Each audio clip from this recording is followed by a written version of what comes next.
لوگوں کے درمیان مصالحت۔ رسول خدا صلی اللہ علیہ وآلہ وسلم سے مروی ہے کہ واجبات بجا لانے کے بعد سب سے اچھا عمل لوگوں کے درمیان صلح و صفائی کروانے کے سوا کچھ نہیں ہے۔ یہ ایسا خیر ہے جو خیر کو دنیا میں پھیلاتا ہے۔ حضرت علی علیہ السلام نے بتایا کہ نبی کریم صلی اللہ علیہ وآلہ وسلم نے وصیت کے موقع پر فرمایا: اے علی، بے شک خدا تعالیٰ مصالحت کی خاطر جھوٹ کو بھی پسند کر لیتا ہے، وہ نگاہ و فساد کی راہ میں سچ بولنے والے کو بھی سخت ناپسند کرتا ہے۔ رسول خدا صلی اللہ علیہ وآلہ وسلم کا یہ بھی ارشاد ہے کہ لوگوں کے درمیان مصالحت کرنا، مصالحت کی فکر کرنا اور جھگڑے دور کرنا نماز روزے سے زیادہ افضل ہے۔ ابو حنفیہ سائق الحاج کہتے ہیں کہ میرے درمیان اور میرے داماد کے درمیان ایک میراث کے سلسلے میں جھگڑا تھا۔ ابھی ہم جھگڑا ہی کر رہے تھے کہ امام جعفر صادق علیہ السلام کے وکیل مفضل کا ادھر سے گزر ہوا۔ انہوں نے کچھ دیر رک کر ہم دونوں کو اپنے گھر بلایا اور اپنے پاس سے 400 درہم دیے، ہمارے درمیان جھگڑا ختم کرا دیا۔ پھر انہوں نے کہا: یہ مال جو میں نے تمہیں دیا ہے یہ میرا نہیں تھا بلکہ میرے مولا امام جعفر صادق علیہ السلام کا تھا۔ انہوں نے مجھے حکم فرمایا ہے کہ جب بھی میرے اصحاب میں جھگڑا ہو جائے تو میرے مال کے ذریعے ان کا جھگڑا دور کر دیا کرو۔ یہاں سے معلوم ہوتا ہے کہ صلح اور مصالحت کتنی اہم چیز ہے۔ رسول خدا نے فرمایا کہ یہ کام نماز روزے سے زیادہ افضل ہے، حالانکہ عام طور پر کام مستحب ہے جبکہ نماز روزہ واجب ہے۔ اس کی وجہ شاید یہ ہے کہ نماز روزے سے آدمی کی ذات بہتر بنتی ہے، جبکہ مصالحت کروانے سے پورا معاشرہ بہتر بنتا ہے اور پورے معاشرے میں اس طرح نماز روزہ عام ہوتا ہے۔ مسلمانوں کا آپس میں مل جل کر رہنا نہ صرف آخرت کے اعتبار سے اہم ہے بلکہ دینی اور اعتبار سے بھی بہت مفید ہے۔ جب مومن کے دل خدا کی خاطر ایک دوسرے سے ملے ہوتے ہیں تو اتنی قوت پیدا ہوتی ہے، نہ صرف ظاہری دشمنی سے مقابلہ ہو سکتا ہے بلکہ باطنی دشمنیوں یعنی نفس اور شیطان سے بھی مقابلہ آسان ہو جاتا ہے۔ آب کور اور اتحاد قلبی۔ لوگوں کے قلبی اتحاد اتفاق کی مثال آب کور سے دی جا سکتی ہے، یعنی جب تک پانی مقدار میں کم ہوتا ہے، مختلف برتنوں میں ہو اور برتن میں کور کی مقدار سے کم ہو تو جیسے ہی اس میں نجاست پڑے گی فوراً نجس ہو جائے گا، لیکن جب انہی پانیوں کو ایک بڑے ظرف میں ڈال دیا جائے اور کور کی مقدار تک پہنچ جائے تو اب وہ نہ صرف یہ نجاست کے ملتے ہی نجس نہیں ہوگا بلکہ وہ نجس چیز آسانی سے پاک کر دے گا۔ بالکل اسی طرح جب لوگ متحد ہوں گے تو ان کے متحد دلوں پر رحمت الہی واقع ہوگی اور ان سب کے دلوں پر پروردگار عالم مہربانی فرمائے گا۔ اتحاد کا فائدہ ہر ایک کو پہنچے گا۔ اس کے علاوہ اتحاد قلبی کے نتیجے میں اسلام کی شان اور شوکت دوبالا ہو جائے گی۔ اسی طرح نماز جماعت کی فضیلت، اس کا بہت زیادہ ثواب ہے۔ برادر دینی کے ساتھ حسن سلوک، اس کی مدد، اس کے ساتھ اثار کرنے کا بڑا اجر ہے۔ اسی طرح مومن بھائی ملنے جلنے، اسے مصافحہ کرنے اور اس سے بوسے لینے کا بہت ثواب بیان کیا گیا ہے اور دونوں مومنوں کے درمیان صلح کروانے کا انتہائی عظیم اجر ہے۔ خدا کے لیے مومنوں سے دوستی رکھنے کا ثواب بیان کیا گیا ہے۔ ان تمام امور کے ثواب اس طرح اور جیسے دوسرے امور کے اجر ثواب سے یہ اندازہ ہو جاتا ہے کہ تمام امور مومنوں کے قلبی اتحاد کو قائم رکھنے کے لیے ہیں۔ جنگ میں جھوٹ۔ بعض روایتوں میں سے ظاہر ہوتا ہے کہ اگر کافروں سے جنگ میں جھوٹ بولنے کی وجہ سے ان پر غلبہ حاصل ہو تو جھوٹ بولنا جائز ہے۔ اہلیہ سے وعدہ۔ البتہ اگر کوئی شخص یہ سمجھے کہ اگر وہ اپنی بیوی سے جھوٹا وعدہ نہیں کرے گا تو گھر میں لڑائی جھگڑا شروع ہو جائے گا یا اس کی بیوی سخت ناراض ہو جائے گی یا خدا نخواستہ جھوٹ نہ بولنے کی وجہ سے طلاق ہو جائے گی تو پھر ایسی مجبوری کی صورت میں جھوٹا وعدہ کر لینا جائز ہے۔ خوف عذاب اور اعمال صالح۔ حضرت علی ابن ابی طالب علیہ السلام فرماتے ہیں: ثواب الہی اور عذاب سے مغفرت کی امید پر جھوٹ بولنے سے بچو، کیونکہ جب کوئی شخص کسی چیز کی امید کرتا ہے تو اسے حاصل کر لینا چاہتا ہے، یعنی اس کے حصول کے لیے ویسے کام بھی کرتا ہے۔ اسی طرح جب کوئی شخص کسی چیز سے ڈرتا ہے تو اس چیز سے دوری اختیار کرتا ہے۔ حضرت علی علیہ السلام اس بات کو واضح فرما رہے ہیں: اگر کسی کو واقعاً ثواب حاصل کرنا ہے، وہ خدا سے ثواب کی امید رکھتا ہے تو اسے ہرگز جھوٹ نہیں بولنا چاہیے، بلکہ اس امید کا لازمہ یہ ہے کہ اعمال صالح کو انجام دے۔ جھوٹ بولنا تو فعل حرام ہے، انتہائی برا کام ہے۔ اسی طرح اگر کوئی شخص واقعاً عذاب الہی سے ڈرتا ہے تو اسے چاہیے کہ وہ گناہوں سے فرار اختیار کرے، کیونکہ گناہ عذاب میں مبتلا ہونے کا سبب ہے۔ اگر کوئی شخص صرف زبانی دعویٰ کرتا ہے کہ میں خدا سے ثواب کی امید رکھتا ہوں، اس کے عذاب سے ڈرتا ہوں اور گناہوں کو ترک نہ کرے اور اعمال صالح کو انجام نہ دے تو ایسا شخص جھوٹا ہے۔ نہج البلاغہ میں حضرت علی علیہ السلام کا ارشاد ہے: جو شخص یہ خیال کرتا ہو کہ خدا سے امید رکھتا ہے لیکن اس کے عمل سے اس کا اظہار نہ ہو تو خدا بزرگ کی قسم وہ جھوٹا ہے۔ حالانکہ جب کسی بھی چیز کی امید رکھتا ہو تو وہ اس کے عمل سے ظاہر ہو جاتا ہے، لیکن اگر وہ خدا سے امید رکھے اس کے عمل سے ظاہر نہ ہو، ایسا شخص خدا سے امید رکھنے والا نہیں بلکہ دھوکے میں ہے۔ اسی طرح جب بھی کوئی شخص کسی چیز سے ڈرے تو اس کا عملی مظاہرہ کرتا ہے، یعنی اس چیز سے فرار اختیار کرتا ہے۔ پھر خوف خدا رکھنے کا دعویٰ کرنے کے باوجود گناہوں سے فرار کیوں نہیں اختیار کرتا؟ جس طرح آدمی خوف خدا اس سے امید رجا رکھنے کا دعویٰ کرے، اس کا عملی ثبوت نہ دے تو وہ جھوٹا ہے۔ بالکل اسی طرح اگر کوئی صبر، شکر، رضا، تسلیم، تواضع اور حلم جیسی چیزوں کا دعویٰ کرے لیکن اس کا ثبوت پیش نہ کرے تو وہ بھی جھوٹا کہلائے گا۔ جو زبان پر وہی دل پر۔ امام جعفر صادق علیہ السلام فرماتے ہیں کہ جب تم اللہ اکبر کہو تو جو کچھ بھی عرش سے فرش تک کے درمیان ہے سب کو خدا کے مقابلے میں چھوٹا سمجھ کر ہی دل کی گہرائی سے کہو۔ فَإِنَّ اللَّهَ، اس لیے کہ خداوند تبارک و تعالیٰ جب یہ دیکھتا ہے اس کا کوئی بندہ حقیقت میں اللہ اکبر دل کی گہرائی سے نہیں کہہ رہا خدا تعالیٰ، تو پھر اس کے خداوند متعال یہ ارشاد فرماتا ہے، اے جھوٹے تو مجھ سے چالاکی کر رہا ہے، میری عزت و جلال کی قسم میں تجھے اپنے ذکر کی لذت سے محروم رکھوں گا۔ انتہائی افسوس کی بات ہے کہ بعض لوگ زبان سے تو اللہ اکبر کہتے ہیں لیکن نعوذ باللہ ان کا دل اور عمل اصغر اللہ سب سے چھوٹا ہے کہہ رہا ہوتا ہے۔ یعنی اگر ایسے لوگوں سے کہا جائے کہ خدا کے لیے فلاں کام کرو، خدا کے لیے فلاں کام مت کرو، تو اس کی کوئی پرواہ نہیں کرتے، لیکن اگر انہیں آپ 100 روپے دے دیں تو وہ فوراً آپ کی بات مان لیں گے۔ یعنی 100 روپے ان کی نظر میں بڑا ہے، خدا بڑا نہیں ہے۔ نعوذ باللہ ایسے لوگ ہوتے ہیں جب انہیں اس بات کا ڈر ہوتا ہے اگر اس کار خیر کو انجام نہ دیا، فلاں برے کام کو ترک نہ کیا تو مصیبت میں پھنس جائیں گے یا کوئی شخص انہیں تکلیف پہنچائے گا۔ مصیبت و تکلیف سے بچنے کے لیے فوراً وہ کام کرنے یا چھوڑنے پر آمادہ ہو جاتے ہیں، لیکن اگر صرف اور صرف خدا کے لیے ایسا کام کرنا پڑتا تو ہرگز اس کے لیے تیار نہیں ہوتے۔ اظہار بندگی اور جھوٹ، اگر کوئی شخص رب العالمین سے اظہار بندگی کرتے ہوئے کہے ایاک نعبد و ایاک نستعین، یعنی ہم تیری ہی عبادت کرتے ہیں اور تجھ سے مدد چاہتے ہیں، لیکن رات دن مال و دولت کی پوجا کرتے ہیں اور اپنا پیٹ بھرنے اور جنسی شہوت کو پورا کرنے کے علاوہ اس کی زندگی کا کوئی اور مقصد نہ ہو، تو کیا آپ اسے سچا کہیں گے؟ کیا ایسا شخص واقعی خدا کی عبادت کرنے والا ہے؟ اسی طرح جب کوئی شخص صرف اور صرف ظاہری اسباب اور وسائل ہی کو سب کچھ سمجھنے لگے اور انہی پر بھروسہ کرنے لگے اور انہی سے مدد مانگنے لگے تو کیا ایسا شخص سچا کہلائے گا؟ ایاک نعبد و ایاک نستعین کہہ کر اس کی مخالفت کرنا بھی جھوٹ ہے۔ دعاؤں میں جھوٹ، دعاؤں اور مناجات میں بھی اکثر اوقات آدمی جھوٹا دعویٰ کر بیٹھتا ہے۔ مثال کے طور پر جب کوئی شخص یہ کہے رضیت باللہ ربا، یعنی میں اپنے پروردگار سے راضی اور خوش ہوں کیونکہ وہ میری تربیت اور پرورش کرنے والا ہے، وہی تمام مخلوقات کی پرورش کرتا ہے، میں اس سے راضی ہوں۔ اب اگر کوئی شخص خدا کے فیصلے پر راضی نہ ہو تو اس کی قضاء اور قدر کو تسلیم نہ کرے، بلکہ جب اس کی اپنی مرضی کے خلاف کوئی کام ہو جائے تو غم و غصے کے عالم میں خدا سے شکایتیں کرنے لگے، اس کی شکایت کرنے والے جملے اس بات کے گواہ ہیں کہ وہ جھوٹا ہے۔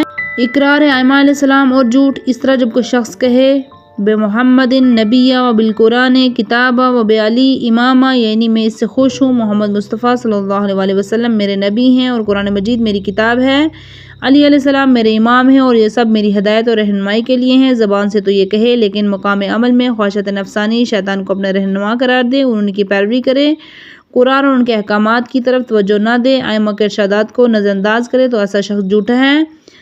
کیا سچ کہتا ہے جب کوئی شخص یہ دعا کرتے ہوئے کہتا ہے جب میں اپنے گناہوں کو دیکھتا ہوں تو گریہ کرتا ہوں، جب تیرے لطف و کرم کو دیکھتا ہوں تو اس بات کی امید پیدا ہوتی ہے تو بخش دے گا۔ زبان سے تو یہ کہتا ہے لیکن گناہوں کی پرواہ نہیں کرتا، اور اگر گناہ کو گناہ سمجھ بھی لے تو اسے بلا خوف کرنے لگتا ہے، گناہ کرتے وقت اس کی پیشانی پر بل تک نہیں پڑتا، خدا کے لطف و کرم کا طلبگار تک نہیں ہوتا۔ کہ ایسا شخص سچ کہتا ہے اس کا جھوٹ بالکل واضح نہیں۔ اسی طرح جب کوئی شخص کہتا ہے یعنی میں جان کنی کے خوف سے رو رہا ہوں، قبر کے سوال اور جواب کے خوف سے رو رہا ہوں، قیامت کے خوف سے رو رہا ہوں، حالانکہ وہ ایسے خوف میں نہیں رو رہا ہے، اس کا جھوٹ آشکار ہے۔ شاید ایسے ہی جھوٹ کی طرف امام زین العابدین علیہ السلام نے دعائے ابو حمزہ سمالی نے فرمایا، خداوند متعال شاید تو نے مجھے جھوٹوں کے مقام پر پایا ہے، اس لیے تو نے مجھ پر سے نظر رحمت ہٹا لی ہے اور مجھے میرے حال پر چھوڑ دیا ہے، یعنی میں نے اپنے خواہشات نفسانی کی پیروی کی ہے، مجھے نہیں معلوم کہ اب میں ہلاکت کی کون سی وادی میں جا گروں گا۔ امام علیہ السلام سے جھوٹ، امام علیہ السلام سے جھوٹ بولنے کی مثال یہ ہے کہ زیارت امام میں کہے یعنی اے ائمہ معصومین علیہ السلام میں آپ کے اقوال کو قبول اور آپ کے احکام پر عمل کرنے والا ہوں، آپ کی اطاعت کرنے والا ہوں۔ اب کوئی ان کے ارشادات گرامی کو سنے، ان پر عمل نہ کرے بلکہ خواہشات نفسانی پر عمل کرے، ایسا شخص شیطان ہے، اس کا امام سے جھوٹ ظاہر ہے۔ اسی طرح امام سے جھوٹ کی ایک اور مثال یہ جملہ ہے جو زیارت پڑھتے ہوئے کہے سلم لمن سالمکم و حرب لمن حاربکم، یعنی ائمہ طاہرین علیہ السلام جو شخص آپ سے امن و سلامتی کے ساتھ رہے گا میں بھی اس کے ساتھ امن و سلامتی سے رہوں گا، اور جو شخص آپ سے جنگ کرے گا اور آپ کی مخالفت کرے گا میں بھی اسے جنگ کروں گا، مخالفت اس کی کروں گا۔ دعویٰ تو یہ ہے لیکن عملی طور پر دشمنان دین سے دوستی رکھتا ہے، ان کے ساتھ میل جول رکھتا ہے، اس کے برعکس مومنین محبان ائمہ علیہ السلام سے لیے دشمنی اختیار کرتا ہے۔ اسی طرح جب ائمہ سے مخاطب ہو کر یہ کہتا ہے یعنی ائمہ مومنین علیہ السلام آپ کے مخالفین کو ترک کرنے والا ہوں، حالانکہ عملی طور پر ایسا نہیں کرتا، کہ ایسا شخص امام سے جھوٹ نہیں بول رہا ہے۔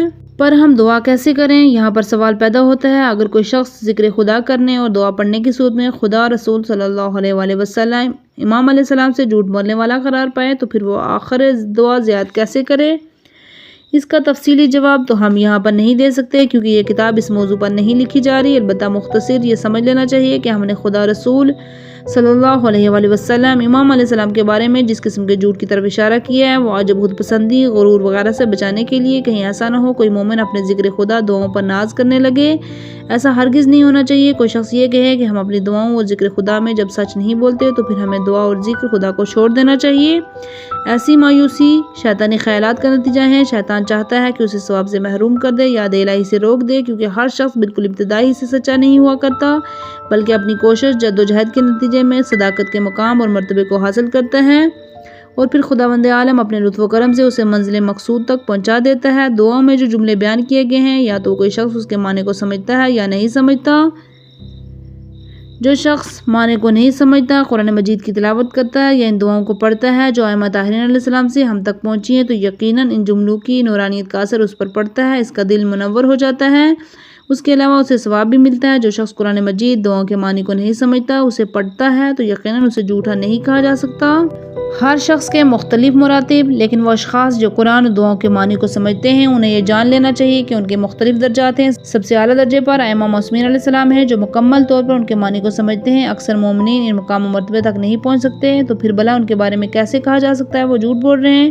حالانکہ ہم یہی کہہ سکتے ہیں کہ انشاءاللہ مومنین جھوٹ نہیں بول رہے۔ مثال کے طور پر تمام مومنین خوف خدا رکھتے ہیں جیسے کہ قرآن مجید میں آیا ہے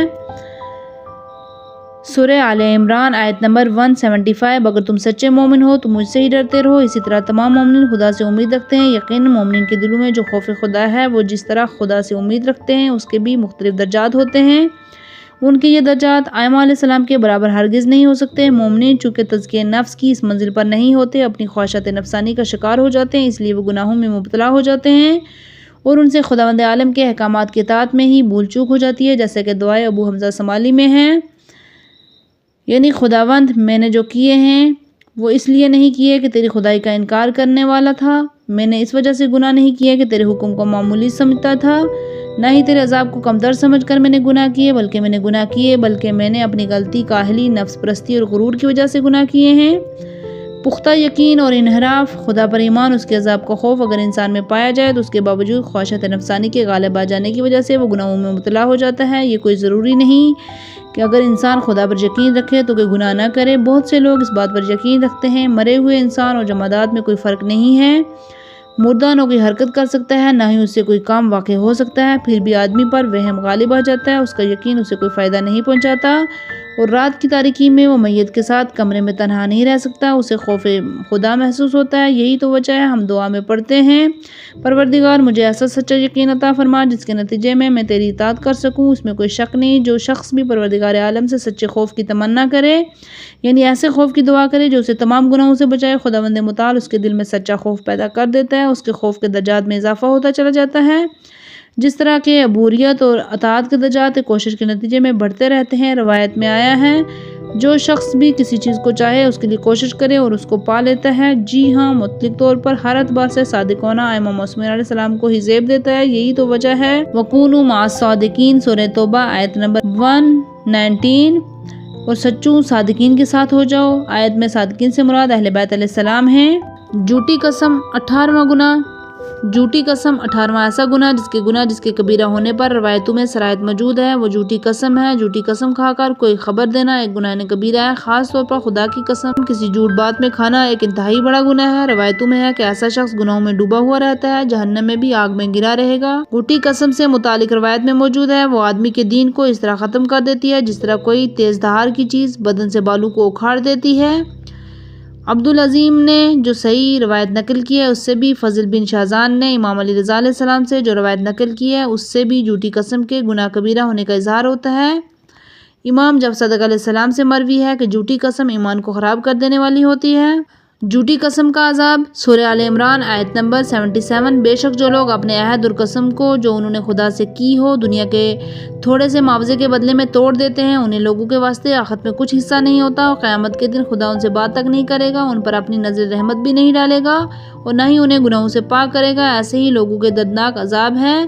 حضرت امام جعفر صادق علیہ السلام نے یہ آیہ شریفہ اس بات کی دلیل کے طور پر تلاوت فرمائی تھی، جھوٹی قسم ایک گناہ کبیرہ ہے۔ رسول اکرم صلی اللہ علیہ وسلم نے قسم کھانے کا حکم دیا۔ تفسیر المیزان میں یہ واقعہ شیخ صدوق کی کتاب امالی سے نقل کیا گیا ہے۔ امر القیس اور ایک آدمی کے درمیان ایک زمین کے سلسلے میں جھگڑا ہو گیا۔ ہر کوئی کہتا تھا وہ اس کی زمین ہے۔ یہ دونوں رسول خدا صلی اللہ علیہ وسلم کی خدمت میں جھگڑا لے کر حاضر ہوئے۔ رسول خدا نے امر القیس سے فرمایا، آیا تم 2 عادل گواہ پیش کر سکتے ہو؟ اس نے کہا جی نہیں۔ رسول خدا نے فرمایا، پس تمہارے خلاف دعویٰ کرنے والے شخص کو قسم کھا لینی چاہیے۔ امر القیس نے کہا، وہ تو جھوٹی قسم کھائے، یہ میری زمین لے لے گا۔ آن حضرت نے فرمایا، اگر وہ جھوٹی قسم کھائے گا تو ایسے لوگوں میں شامل ہو جائے گا جس پر کل قیامت کے دن خدا نظر رحمت نہیں ڈالے گا اور اسے گناہوں سے پاک نہیں کرے گا۔ اس شخص کے لیے دردناک عذاب ہوگا۔ جب اس شخص نے آن حضرت کا یہ بیان سنا تو بہت ڈر گیا اور امر القیس کی زمین کے سلسلے میں اپنے جھوٹے دعوے سے باز آیا۔ امام جعفر صادق علیہ السلام کا ارشاد ہے، جو شخص کوئی قسم کھائے اور وہ جانتا ہو کہ وہ جھوٹا ہے، گویا وہ خدا سے کھل کر جنگ کرنے والا ہے۔ امام محمد باقر علیہ السلام فرماتے ہیں، رسول خدا علیہ السلام نے فرمایا، جھوٹی قسم سے پرہیز کرو، اس لیے یہ آبادیوں کو برباد کر دیتی ہے اور جھوٹی قسم کھانے والوں کو بے سہارا بنا دیتی ہے۔ دیگر روایات میں جھوٹی قسم، قطع رحمی ایسی چیزیں ہیں جو آبادیوں کو ویران کر دیتی ہیں، بسنے والوں سے خالی کر دیتی ہیں، نسلوں کا سلسلہ منقطع کر دیتی ہیں۔ مثلاً ایسی ہی ایک روایت کے الفاظ ہیں،